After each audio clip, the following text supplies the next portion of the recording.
Fala do Trono. Em muitas monarquias é um dos dias mais importantes do calendário político. É nele que o rei ou a rainha discursa diante do parlamento. É a ocasião para enumerar as prioridades do país para o ano parlamentar que se inicia. My lords, pray be seated.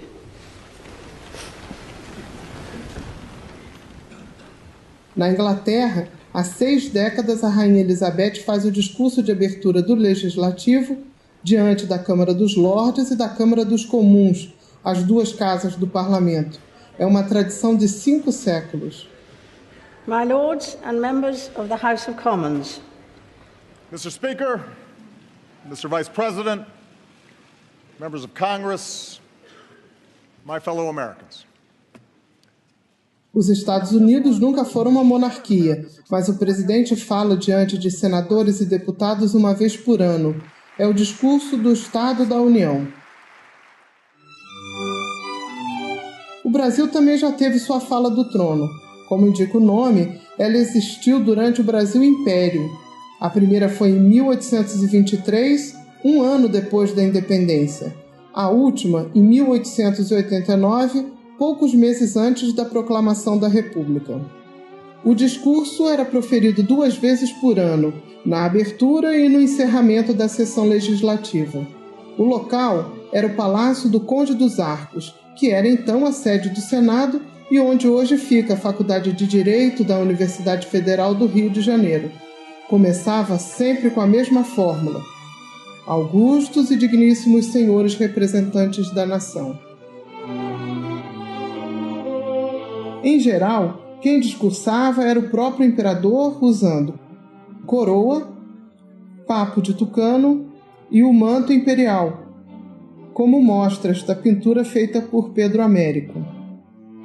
Nem sempre foram Dom Pedro I e Dom Pedro II os que se apresentaram diante dos parlamentares.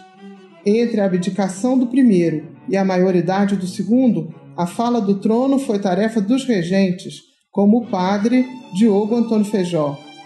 Quando Dom Pedro II se ausentava em viagem, era a princesa Isabel quem discursava. E uma vez, em 1877, nem ela pôde comparecer.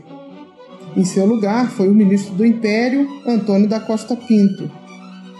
Por isso, a revista ilustrada, o mais famoso jornal satírico do Império, publicou uma charge do ministro vestido de princesa. Durante o reinado de Dom Pedro II, a imprensa foi livre para criticar as falas do trono e não perdoava. A mesma revista ilustrada escreveu em 1882. As falas do trono, fabricadas pelos nossos governos, parecem não ter outro fim senão abalar o próprio trono e colocar a monarquia em tristíssima posição. As 7 décadas de falas do trono foram reunidas e encadernadas poucos meses antes da queda do Império. Esse livro frágil, com brasão imperial na capa, é conservado com todo cuidado no acervo do Arquivo do Senado. Apesar dele ser um livro bastante antigo, ele foi sempre muito preservado, né? E hoje a gente também guarda ele em condições excepcionais aqui no arquivo, então ele está bem preservado, né? A gente guarda ele em invólucros de papel alcalino, de tal forma que isso evita que ele se degrade com o passar do tempo. Ele também é abrigado quanto à luz, a temperatura em que ele fica guardado é uma temperatura controlada, então ele realmente está bastante preservado e a gente espera que continue assim por muitos anos. Em 2014, seu valor histórico foi reconhecido pela Unesco, órgão das Nações Unidas para a Cultura. As falas do trono foram incluídas na lista de documentos do programa Memória do Mundo. A gente tem tido bastante consultas e muitas pessoas também têm baixado o livro da página do arquivo para poder realmente ler o conteúdo dele, é um conteúdo muito interessante.